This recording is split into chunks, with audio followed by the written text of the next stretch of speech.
Hello and welcome to Talking Bottom on the Young Ones. I'm Matt Brooks. I'm Ange Pearson. And I'm Paul Tanter. And this is Series 2, Episode 5 of the Young Ones. Sick! This is the Young Ones operating with no plot, no shame, and everyone looking their absolute grossest, which sounds like an insult, but is not. The whole thing is glorious chaos. Neil's sneezing starts a chain reaction that causes a street riot. The escaped man wanders in and Neil's parents come to visit, all of which gets completely thrown away as the ending becomes a sort of homage/piss take of The Good Life, all while covered in bright green snot. This episode features Madness returning for the second time, doing Our House in the Street with cheap fake instruments. Vivian's mum also returns for the second time. We see Neil's middle-class parents and the Oblivion boys deliver manure. Guys, what are your thoughts on Sick?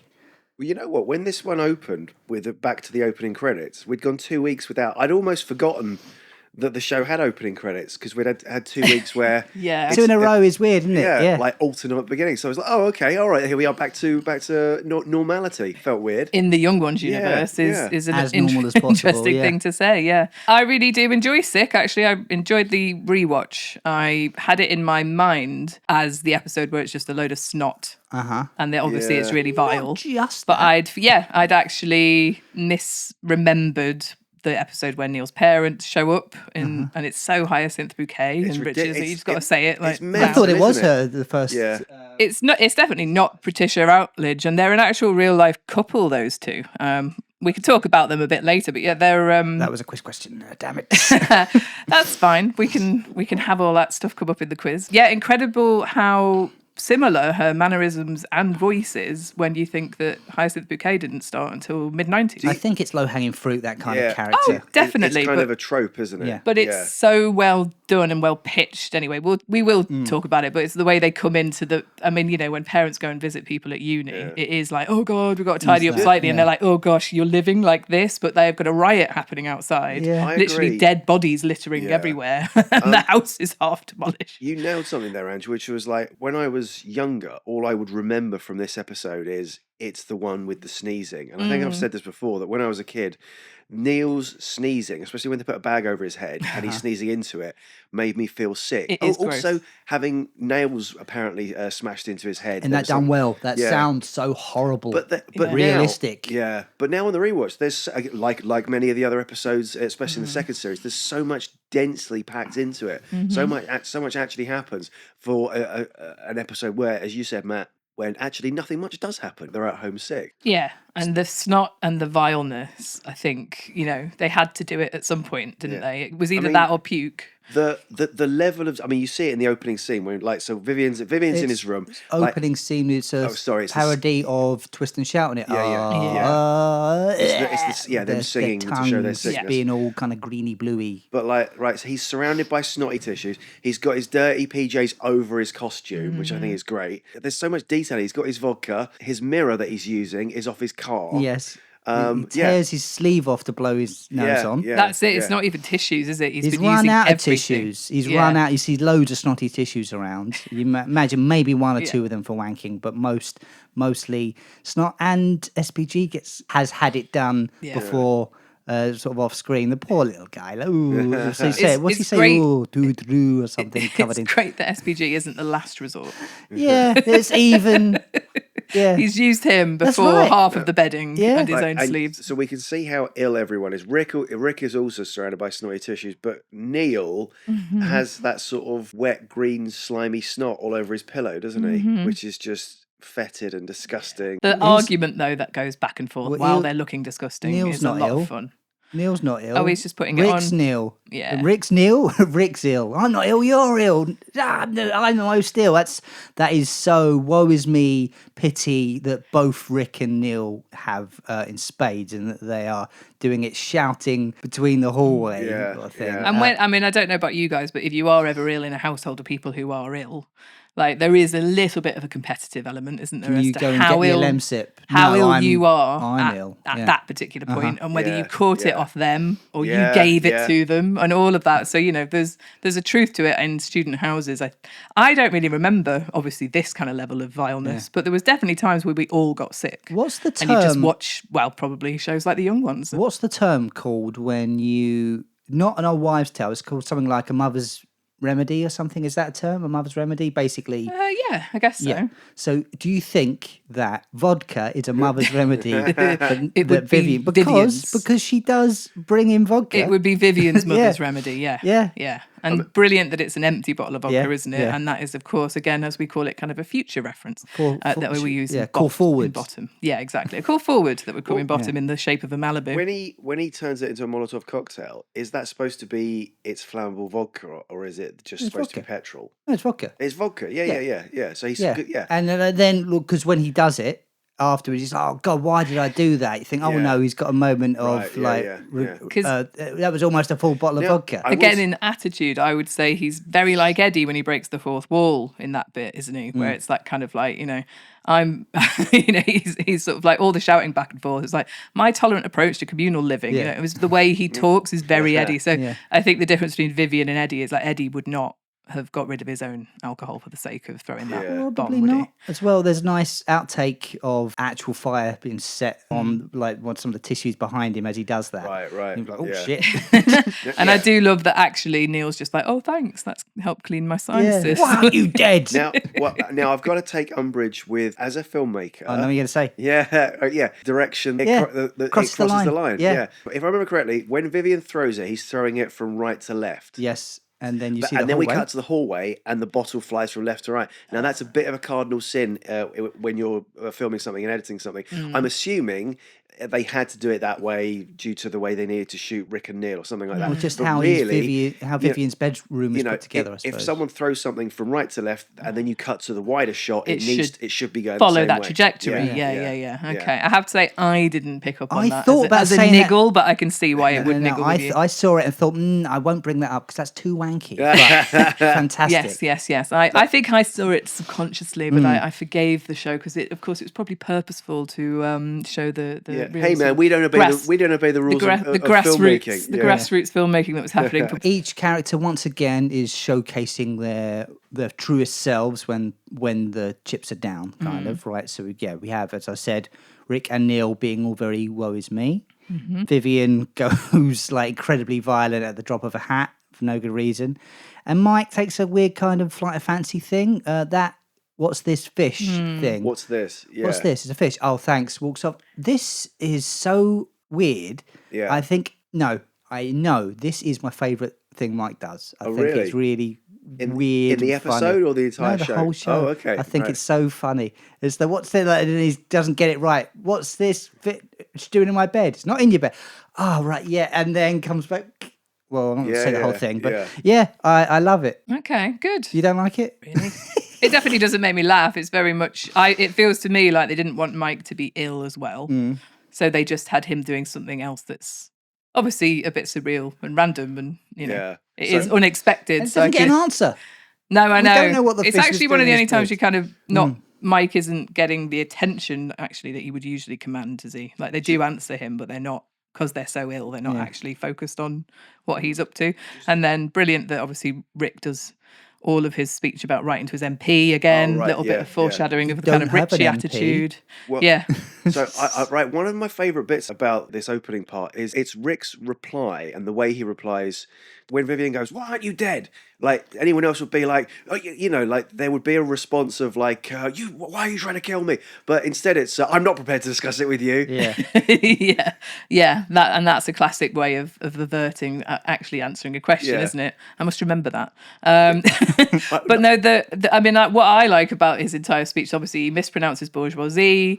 He goes on about, all property is theft. Yeah. Like he's picked up little bits from his reading about communism and Karl Marx and everything. He's read but he more doesn't than understand one chapter it now. He does not understand it though, does he? I love that Vivian takes that as license. Like, oh, great, is it?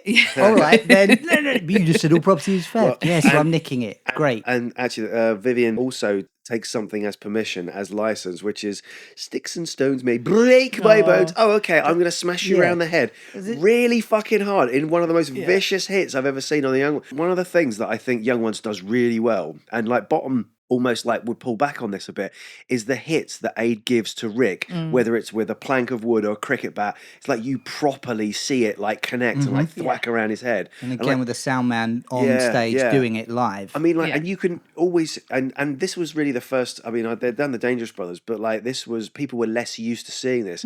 So when it happens, you can hear with the audience, there's a laugh, and then there's a moment of, oh. And Rick doesn't overplay the ow. He's sort of kind of downplays it, which makes it look more painful. You know what I mean? Yeah, the like impact. If you stub your toe and really hurt it, you kind of go instead of screaming. You know? Yeah. And it is, I mean, just to go back, it is my favourite example of Rick's speech impediment, I think. He really enjoys that. Break my bones, doesn't he, when he does it? And it's, I looked it up, actually, since we talked about it. It's roticism is the name of that speech impediment. Oh, so they put an R in the name, like they put an S in lift. Yeah. Brilliant. Exactly, yeah, brilliant. Roticism, roticism.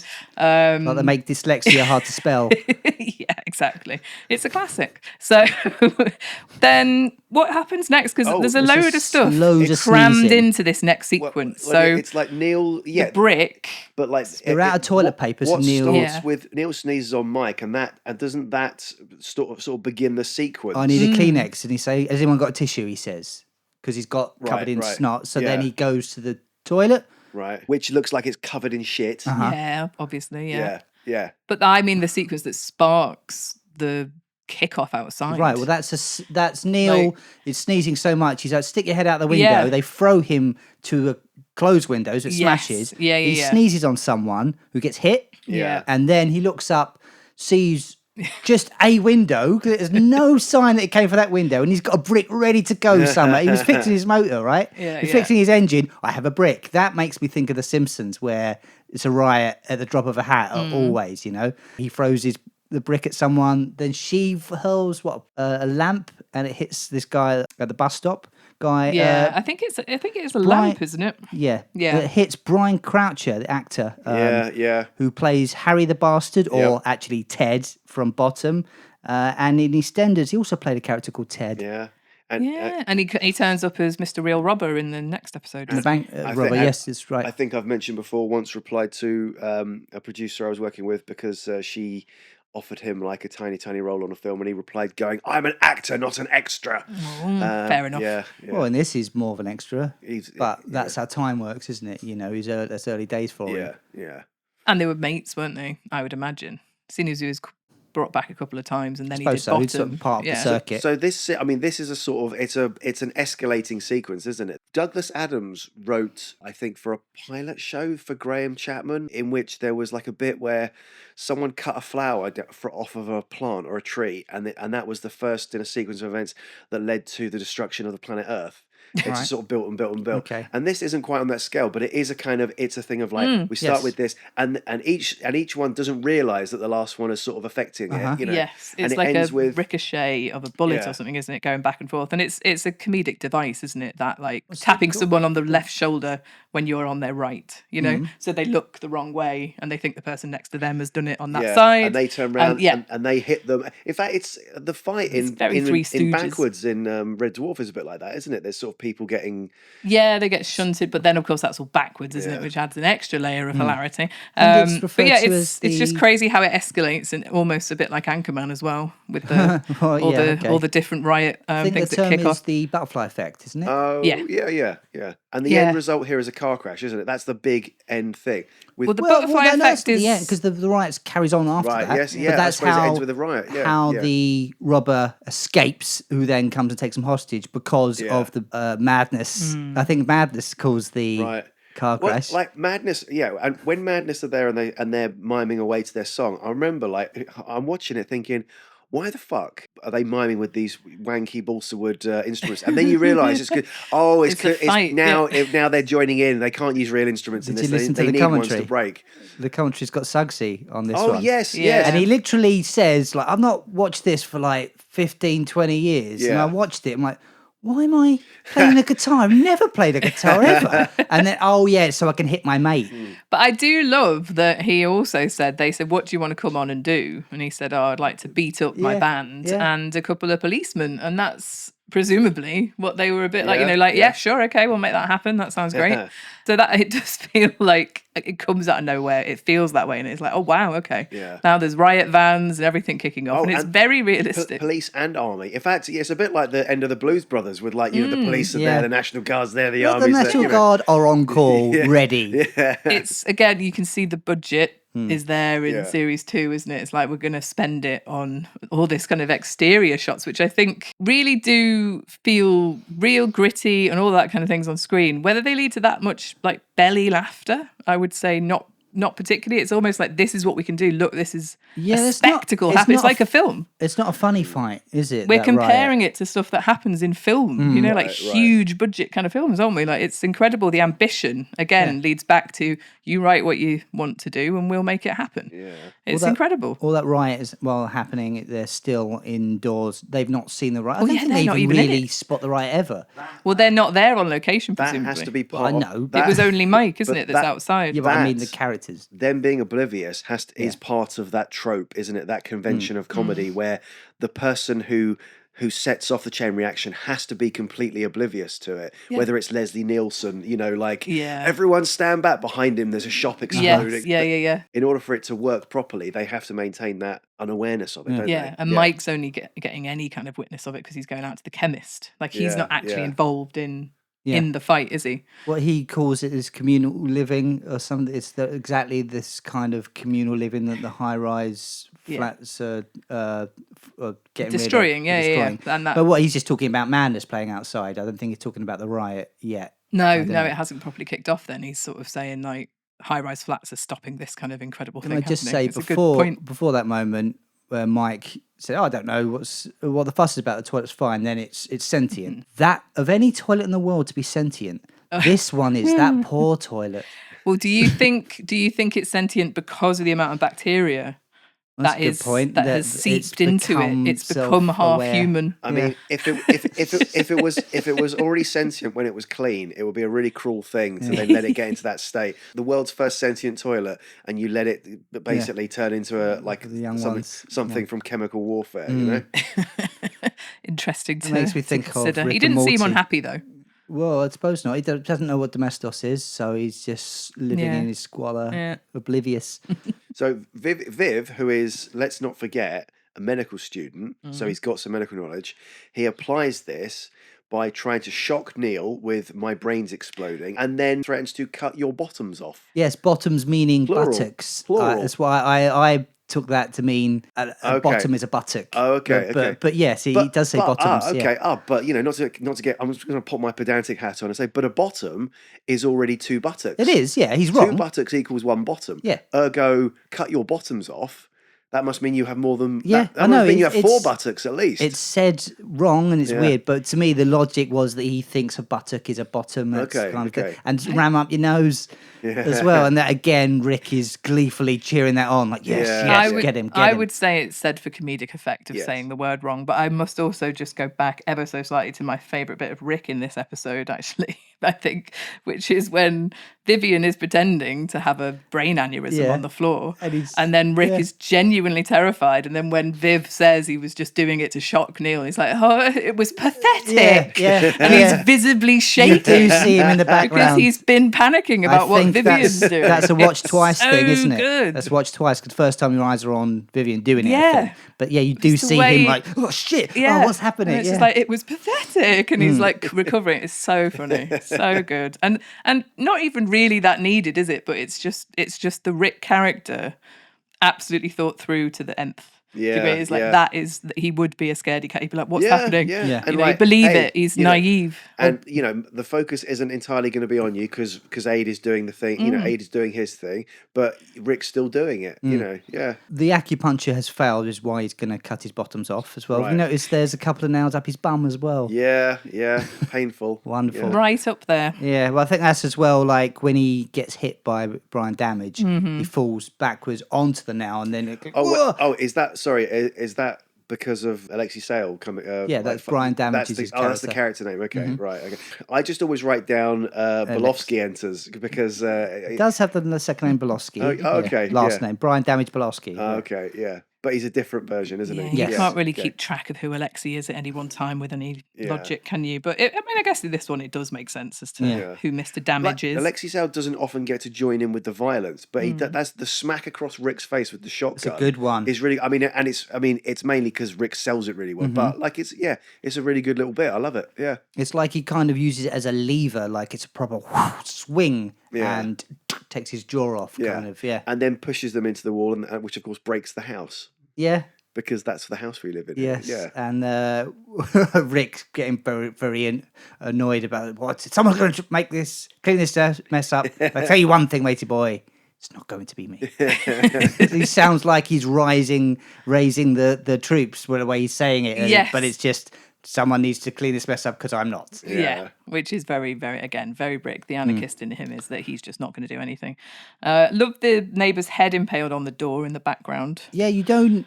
You see it. You see it, blink and you miss it, but then it is called upon a bit later. It's referenced, exactly, when Vivian's mum turns up, isn't it? No, it's Neil's mum mentions is that when they mention it? Oh, okay. I thought it was Vince. Vivian's mum turned up a bit before this with the vodka and the story I thought about she turned up and matches. said, sorry, I didn't knock. Someone put a glass... Oh, no, no, you're right, because... You are right, because he gets rid of it before... Neil's mum and dad turns up. Yeah. Now, Vivian's mum turns up, does her bit, and then we have the bit with the three witches, and one of them is Vivian's mum again, right? And they're doing their tempting Macbeth thing, but with Vivian cast as Macbeth. As a child watching this, McVivian, I didn't know what that meant. Oh, okay, And a couple about, 5 years later, learning Macbeth in school. Right, I'm like, right. That's what that was. I finally got it. Okay, yeah. The three witches, What is her name? Because she's in Backwards. We've referenced her before, haven't Pauline Melville. She was a comic and did the Comedy Store and I think the comic strip as well. And she was in one of the other episodes as one of the women on the bus. Yes, that's it. In the pilot. What he needs is a ding ding. So I think she's like a mate of theirs, and they'd put her in stuff quite often. Appears in Pauline Melville, is that it? Yeah, Pauline Melville. Sorry, Pauline. Sorry for continually forgetting your name. So she appears in 3 episodes and plays 4 characters. There you go. Yeah, well, she's 2 in this one, isn't she? So yeah. And then she's in Backwards as the barmaid. But that's not uncredited. That's not Young Ones, is it? No, I know, but it's just all part of the jobs for the boys and girls. Ed By and Paul Jackson going, oh yeah, we know who could do that one. I mean, Viv's mum turning up and giving him the empty bottle of vodka. We touched upon it earlier. Obviously, it's very kind of what like Eddie and Richie have as a banter. But for your mum to do that, I've got you are right. Her line is half a bottle of sherry. Oh, but the empty miniature bottle of Malibu for the Christmas present. It's like now you can keep it to use. To keep Malibu in. But for your mum to do that is again, it's nasty, isn't it? How she's like, You are right, Ange. Vivian's mum enters and says the line, "Sorry, I didn't knock. Someone has impaled a head on the front door." Yeah. So it is her that. Yeah. And but like the vileness of her character coming in, basically just being horrible to Vivian. Obviously, it's part of the fun, but it is particularly nasty, isn't it? How she's like, piss off ugly. Squeezes his nuts as a kind of ow really thing. fucking violent, really horrible. She's a nasty, nasty woman. But then, of course, who else would have spawned Vivian? Yeah, so this is nature versus nurture argument, I suppose, isn't it? I don't know if Vivian was born horrible.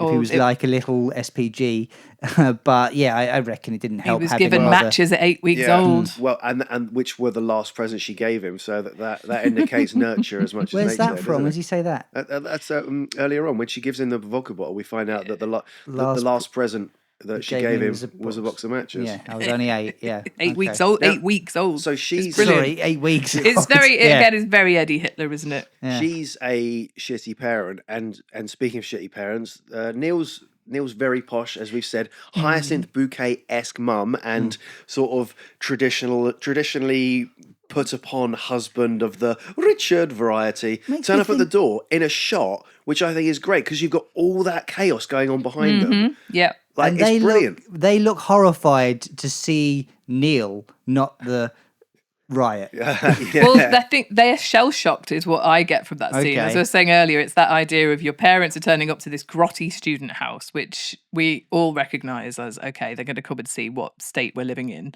And that's what is brilliant about Neil's panic, isn't it? Like, it's not about that they're going to get killed. It's like, no, just remember my parents are coming round for tea. Yeah, it's so heavy. Yeah. The audience really go with Neil's panic there, don't they? They love it. But I think it's something we can all associate with, not a riot, not dancing carrots. So it's that exaggerated, what could be the worst possible thing that is happening when your parents are coming. Not least are you literally got the bubonic plague, essentially, and everyone in the house has it as well.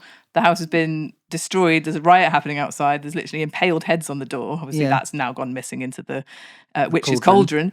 The look of horror and shell shock on their faces and disgust as she steps into the house. She's got this fur coat on and everything, isn't she? But she's also aware that it's a TV show, isn't she? Straight away. Because it's a waste of the licensing fee. Yes, yeah. And the brilliant thing is, of course, that's a very typical setup of, like, you know, the hippie being the product of this kind of middle class / you know, or at least trying to present as almost middle upper class, you know, like they're of money, aren't they? And he's obviously living like this slob when he's been obviously given a really nice upbringing. Yeah. So it's that, like, booking what it is your parents want you to do, isn't it? Like, Neil's gone into, like, you know, eating lentils and being a complete waste of space. Just a knee-jerk reaction to doing the opposite of what your parents do is quite common, isn't it? Yeah, but, you know, he's at uni. Yeah. So he's not completely... And we find out in the next episode, of course, that he's, you know, he is actually the one who gets the best mark, even though it's, you know, he's probably like the fourth worst in the world. Yeah. Right. But it's Peggy Thorpe Bates playing the mum and her real-life husband, Brian Ulton. Okay. And I would say, actually, he's got a bit more about him than Richard in... keeping up appearances. I think he's when he defends the honour of Felicity Kendall. But you yes, but you know, at home she wears the trousers 100%. Well, yeah, he probably bayoneted people in the trenches, and yet at home he shits himself when she pipes up. He doesn't ask Neil to defend his honour. She asks him to defend her dad's honour. Yeah, his dad's honour. Yeah. And now it's time for a quick word from our sponsor.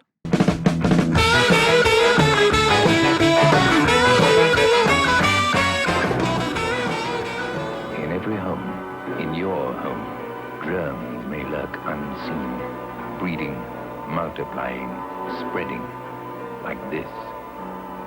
Wipe them out with Domestos. Strong, thick Domestos clings longer to go on working even after the flush, to help keep your home cleaner and safer. Domestos kills all known germs. Dead. Right, just something to go back, cutting briefly. Did you know that Pauline Melville is only 9 years older than Adrian Emerson and playing his mother? That's a bit strange. Oh, really? Kind of, much older was Rick than Greg Davis? It was something similar, literally wasn't it? 12. 12 years older. Yeah. Yeah. So that sort of thing happens.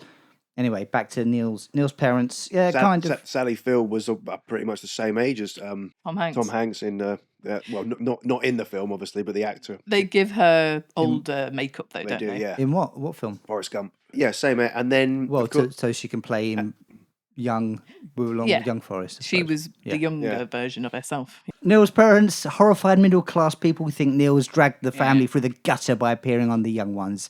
That she breaks the fourth wall pretty soon as well. I love that. She knows it's a show. Right, and you know what? I really love the way they play with the convention of the thing with the chair. Oh, look! Fucking genius.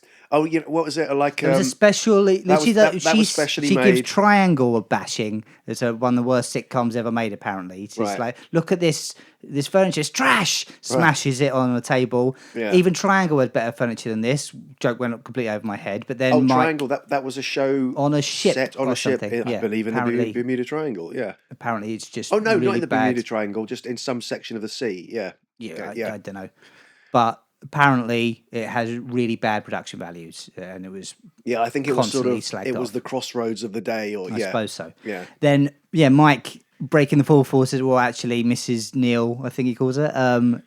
That was a specially designed balsa wood chair because Rick's going to get hit across the head with it in the next scene. Yeah, brilliant. And then when he does get hit with it, it doesn't break, and it just it's one of those things which actually looked a bit bit painful. It looks like a blooper. It's sold well. I think you even hear the audience go, ooh. Yeah, but that's it. They use a real chair is the joke, isn't it? That's not the one that's meant to fall apart. Because a chair wouldn't just smash apart comedically like it does in Bottom. It would actually, most 9 times out of 10, if you hit someone with a chair, the chair is going to stay intact. It and might the person crack will a fall bit, to the ground. and that's all. So that was very meta, and this show has 2 other bits that are extremely meta. One is them making the use of Ben Elton's diminutive stature to play a school kid in a really in a Grange Hill spoof that looks like it was just shot in Grange Hill. Yeah, it's brilliant. You know, it's a great punchline, which is he then uses again in Blackadder, which is cut off the word before you can say fuck. You know, Perry Benson played Spaz, the other Grange Hill guy. But hang on, wait, didn't Perry Benson actually, didn't he used to be in Grange Hill as well? I don't know, did he? He very much is believable as Spaz. Yeah.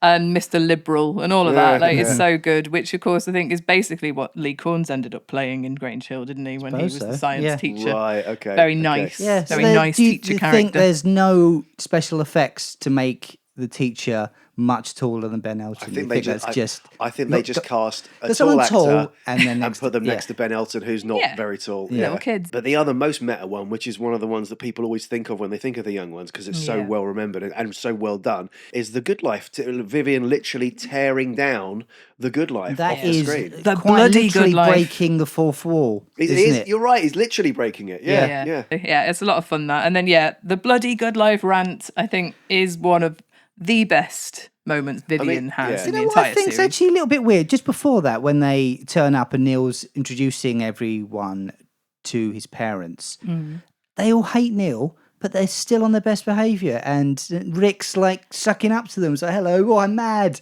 Oh, my arms don't fall off, all that stuff. You know, they don't go, oh, yeah, whatever, we don't like Neil, which would that'd be really embarrassing. Yeah, because when parents come round, you fall in, don't you? Particularly Rick. Yeah. He's using that as the time to snivel up to them and be his grovelly self. There's an ingrained respect that just runs through, I suppose, British society, isn't it? Like, it's in the same way that you could have like a group of like kids like blocking the street, but if someone comes down with a pram, they will move out the way.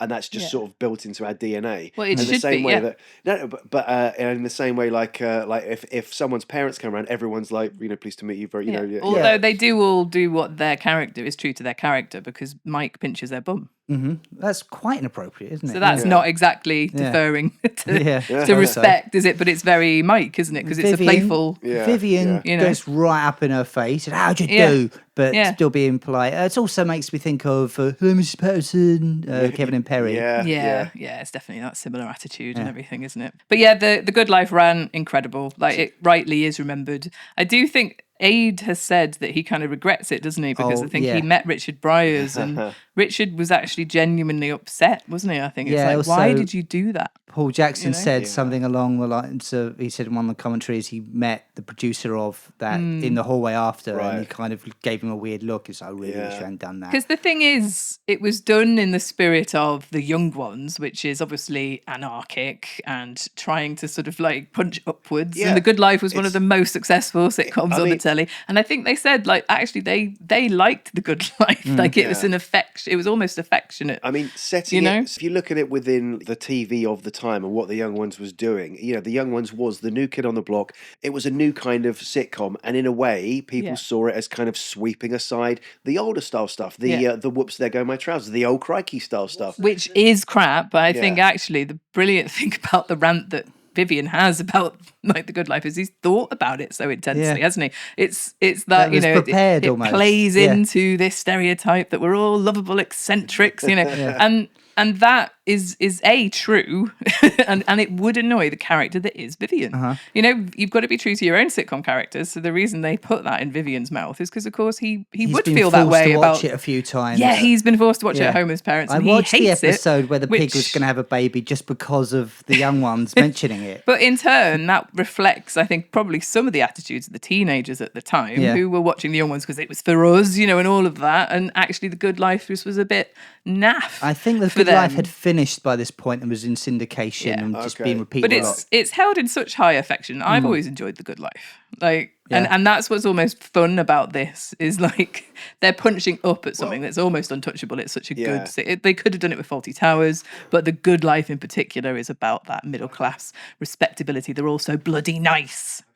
You know, Yeah, I don't think The Good Life ever suffered from it. It stood the test of time. It's not one of those sitcoms that's faded into obscurity. People still talk about it now and watch it now. I think probably what the upset may have been for someone like Richard, but I don't know. I can't speak on his behalf whatsoever. But I feel like people will have quoted it at them over the, you know, like it probably gave ammunition to certain people, and probably he was asked about it in interviews and all of that, and it'd be like, why have I got to answer to this? He's out, he's walking down the street and the kids no, not the bloody Good Life. Richard, what is it he calls him? It's where's like Felicity, Treacle, Kendall? And Richard Sugar-Flavoured Snot Briars. Yeah, exactly. Do you know what? Maybe that's what he didn't like, because once you start naming the actors, then it feels personal. Yeah, exactly. And then, of course, it's all to build up, though, to the defence of Felicity Kendall.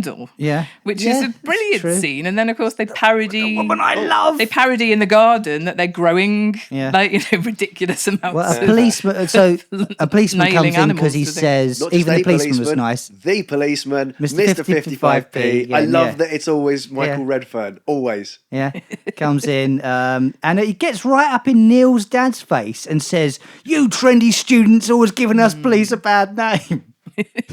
Yeah, it's brilliant direction that he's doing that, isn't it? Then it's him that hits Rick with the chair. Yeah. Then Mrs. Neil says, "Oh well, none of this would have been happening. None of this would have happened if you'd have been doing a nice program like The Good Life. Flawless logic. What the fuck are you talking about, woman? What are you? No, it's not their fault. What show they're doing? It's like, what a weird argument. Yeah, brilliant." Well, brilliant. She's right though. But you can't. That's the breaking of the fourth wall thing, isn't it? But you can't change what you show you are. Do you think? No, but that's the joke. She's like, none of this would happen watching a lovely program like The Good Life. Do you think she would have liked Keeping Up Appearances, or do you think she might a bit too close to home? It would either be too close to home. I don't understand the joke. Yeah. No, she'd relate to it, but she would not see herself necessarily in Hyacinth. Why is everyone else making fun of this perfectly respectable woman? She'd just constantly agree with Hyacinth, wouldn't she? I think it would be a bit of that, but she'd probably also recognise that Hyacinth is a snob, whereas she wouldn't believe it of herself. That's the thing. Like, there's some brilliant things where Hyacinth doesn't realise what a snob she is, isn't there? The Good Life parody is one of the few times the episode literally just throws away everything. It basically reboots and resets its whole logic. Now they're like basically doing a new show. Like, it's kind of like a reverse of Time, where it looked like they were going to be doing that Dallas thing, and then no, not really. Now it's none of that. What happened before exists. They're now gardeners doing the Good Life stuff, you know? Yeah, which actually is a bit like when she's saying, if only we're doing a nice program like and The Good Life. Well, we'll show you. This is what we would be like if we did The Good Life. In a cartoon-like way. You know, what what would Vivian be planting in his garden? Row of Collies is so horrible and brilliant. It makes me think of the mouse organ from Monty Python. Yeah, and then is it a load of ferrets? No, it's collies. Because cauliflower is a row of collies, like collie dogs. Are they? Oh, yes. yeah, it's a play on words. Collies. Oh, okay. Because I thought at first there was a genuine thing of cauliflowers, and then there's a whole load of... No, it's a row of vegetables. Yeah. Thing. It's like, and then row of collies. Yes. Oh, is that... So they're meant to be collie dogs, okay. Yes. I thought they were like hideous ferrets or something is what they look like. It's literally a play on words. Yeah. Row of collies. Oh, the dog. Yeah, starts off with cabbages. Right, okay. Row of cabbages, then row of collies. This whole bit leads to several of the young ones' best remembered bits, I think, which is, one is Neil's, earlier on, him doing his heavy, I think is sort of the go-to impression for people. But this bit gives us the sow the seed, grow the seed, eat the seed. What I love about that is it's annoyed Rick to the point of violence. Yeah. And he's just copying what Mike told him. Yeah. It's Mike's fault.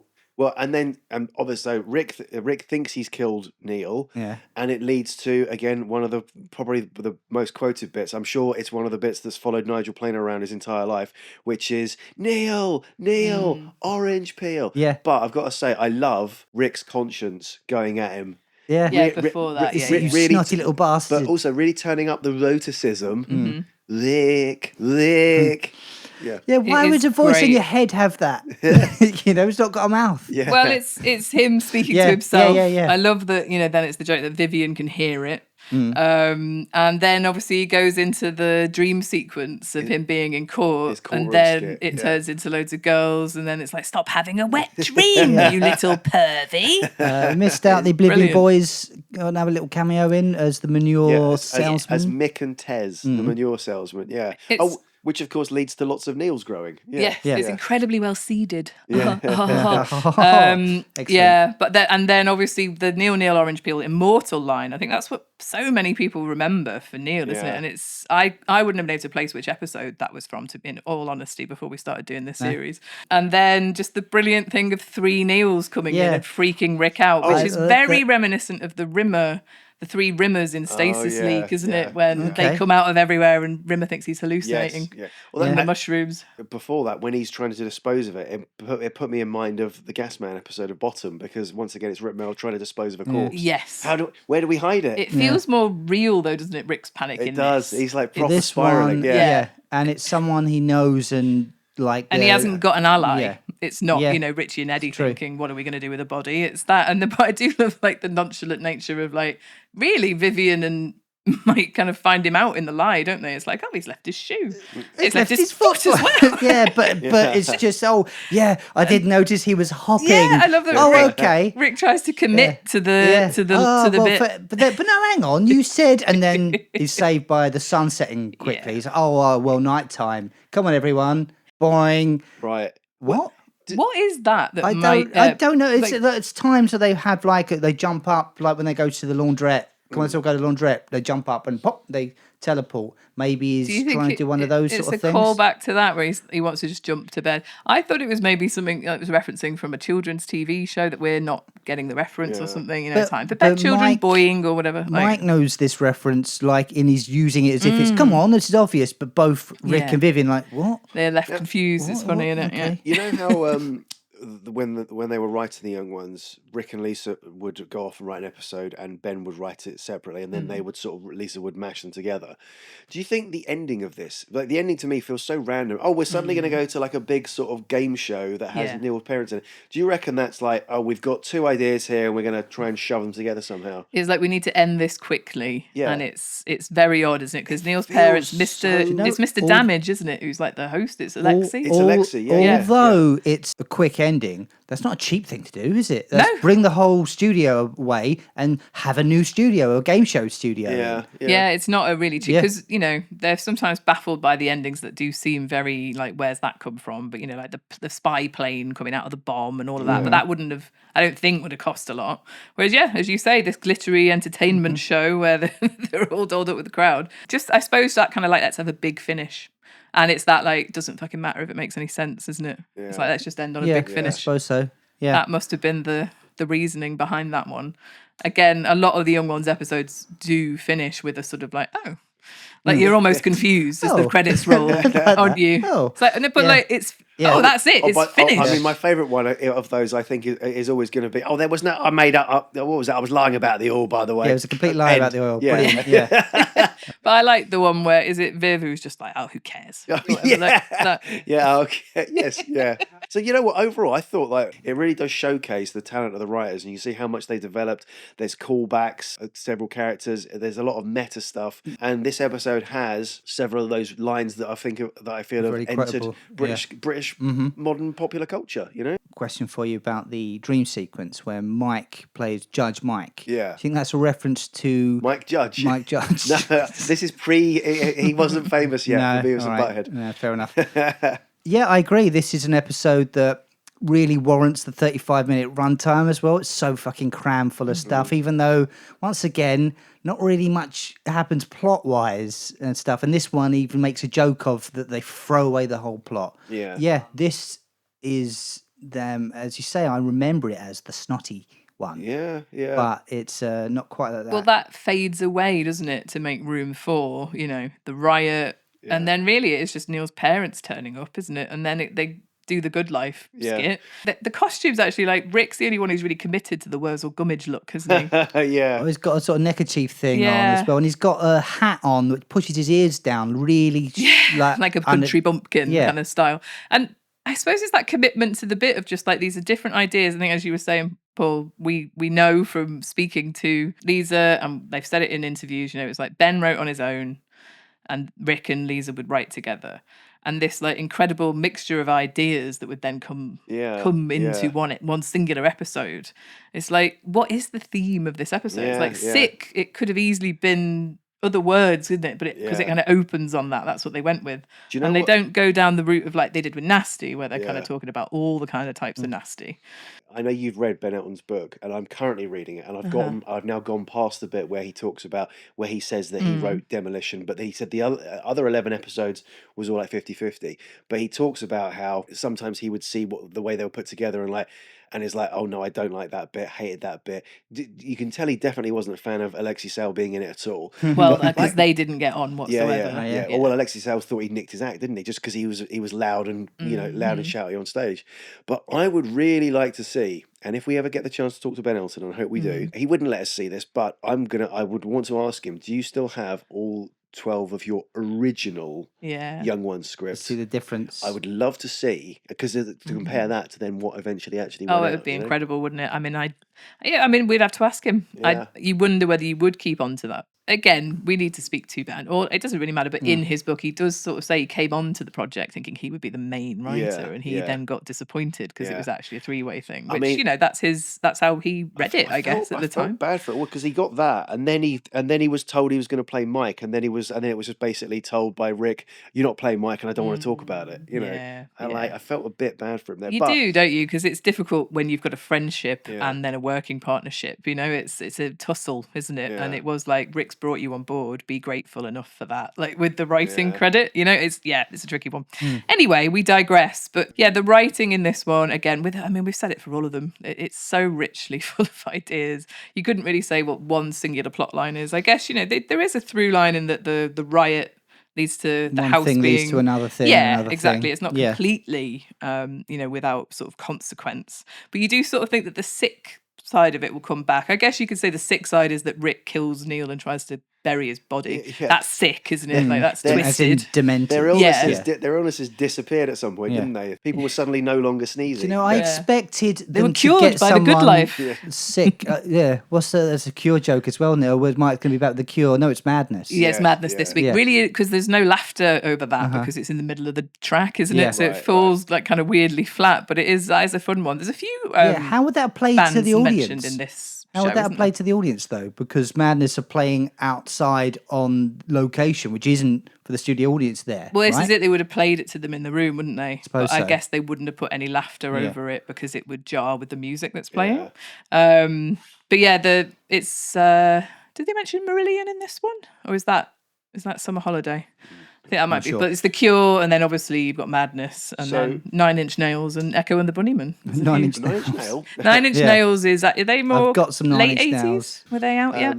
They're more grunge 90s. Stand-up moments? Yeah, what are your guys' stand-up moments? I like once they put a pillowcase over Neil's head and he sneezes that off, they then use Rick's laundry bag, not just a laundry bag, Rick's laundry bag, and I've written down what he says.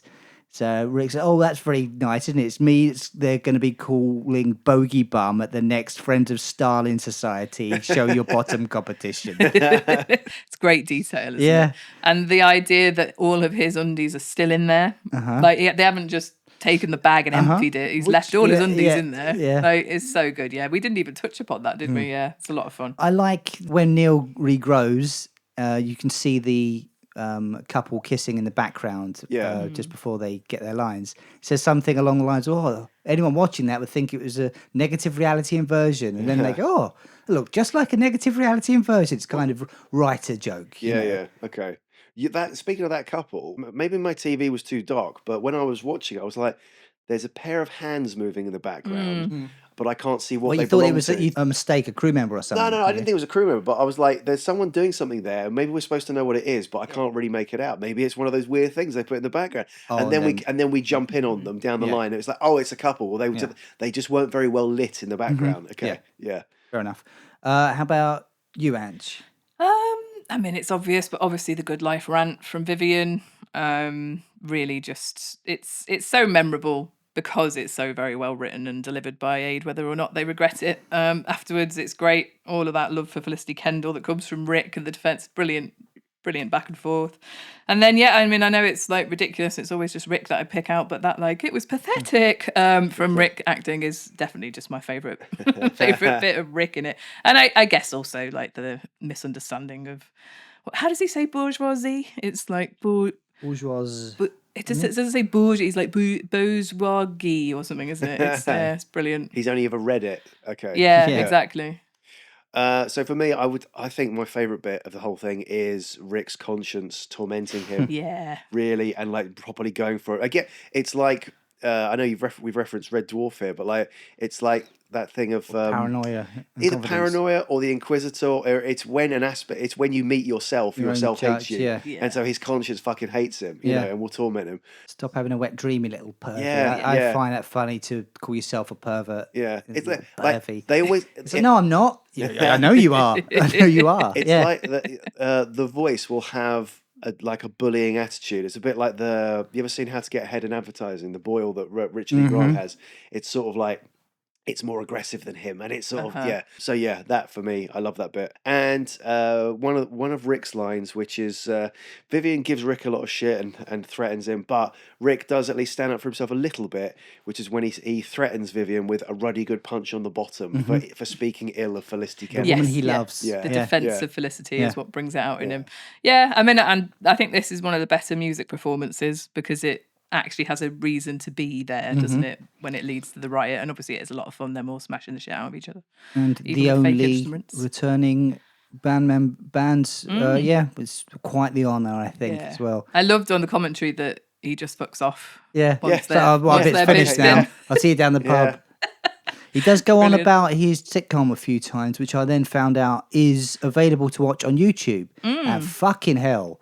Did you watch all of it? I've only ever watched a little clip. Fucking hell, was it bad? Right. Jesus Christ. Well, and it was Richard Curtis and Ben Elton who wrote it. I've not watched it, but I did like that he said they nicked all the good ideas and put them in the young ones. No, Were there any good ideas in it? No. Well, I think that he was saying the line of "I'll smash your face in" is in there. Is that right? I didn't remember seeing that. Right, okay, I didn't check. But there's a bit they all play their own mothers. Like feels a bit Python. Right. At the very, very end. Yeah. But fucking hell, there's a load of mugging to camera and stuff, and they're not actors, you know. And it's Jesus Christ, it makes Oh No, Not Them look like the young ones. Right. Look, it makes Oh No, Not Them look like the young ones. That's nice. We'll talk about Oh No, Not Them, won't we? Yeah, We're going to do that. We'll do that in a couple of weeks. I think. Yes, we've got some interviews with other people, and so let's not talk about that right now. We'll talk about what we were planning to do on the last episode. We'll elaborate on it another time. Right, time for a quiz. Get your fart buzzers ready. Oh, this is a quiz. How quizzes work are you ask questions and you get answers. You all know what a quiz is. All right, Ange, you play your fart, please. I'm going to do this one. Quick fart. All right, great. Paul? Yep, okay, different enough. Right, fingers on sphincters. Question 1. Brian Damage Balowski has a series of demands. Name 3 of them. Don't know. I mean, I'm going to say I don't know, but I bet one of them is going to be something like I don't know, like the return of communism or something like that. No. It's a good guess, isn't it? But no, sorry, I always used to fast forward Alexi's bits. No, okay. Do you want me to read them out? Or go on. Go on. No, I am interested. So it's a helicopter, £10,000, a complete set of steak knives in a presentation box, 7 tickets to see the Brazilian National Mime Theatre at the Riverside Studios, a Cairn Terrier named Bobby, a big box of squeaky little rubber things that go and then Rick does this really shit-eating grin, like nods, like, oh, I know what they are. That bit really makes me laugh. And the complete memoirs of Donald Sinden. Okay. And then Vivi's, very handy. Okay. Yeah. Didn't get any of those. No, couldn't have. Right. If I had a gun to my head, I wouldn't have got any of those. Maybe you would have got a helicopter. All right. Question 2. What colour are the boys' tongues at the beginning? Oh. I've hit the wrong fart. Is that all right? Is that allowed? Yes.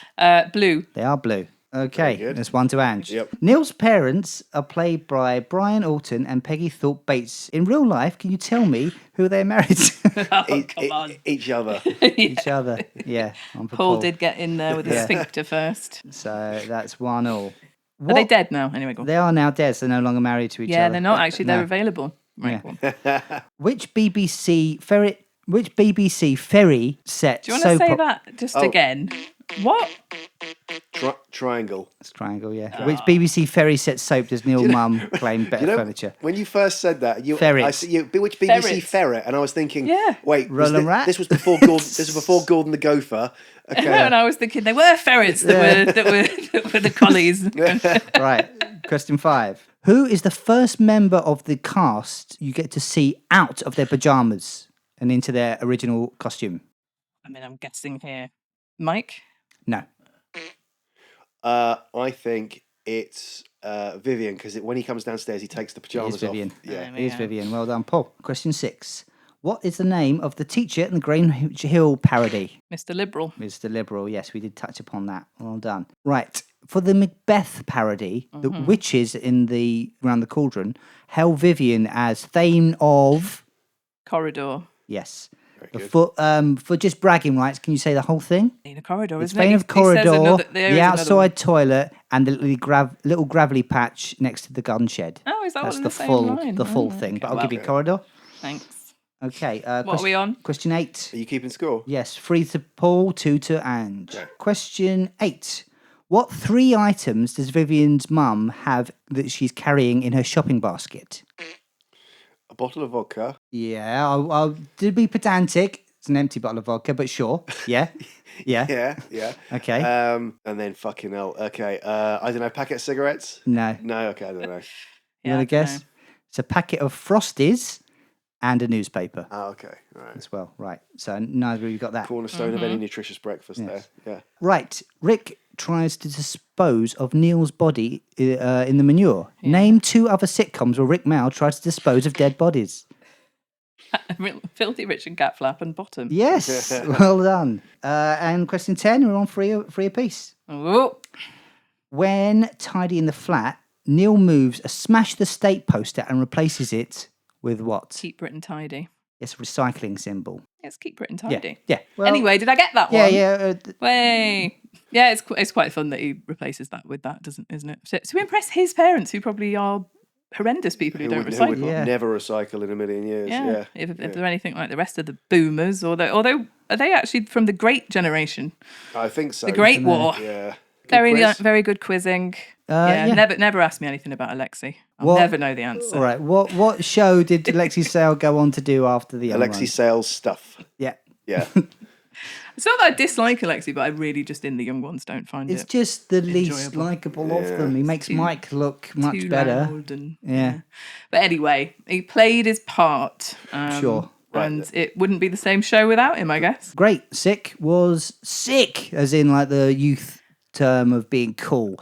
On to next episode Never is try and be cool again. Summer Holiday, which is the only episode to be 2 words. Every other one's a single word. You notice that? Yeah, you're stealing my intro.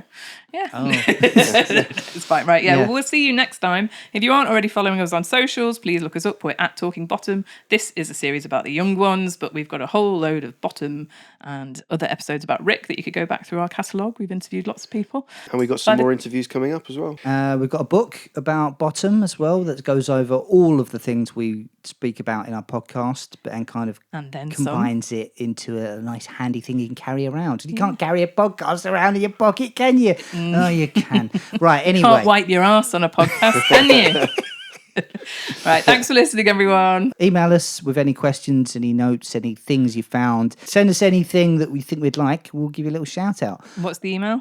11maffickinparade@gmail.com. Also follow us on all socials at Talking Bottom. Thanks for listening. Bye.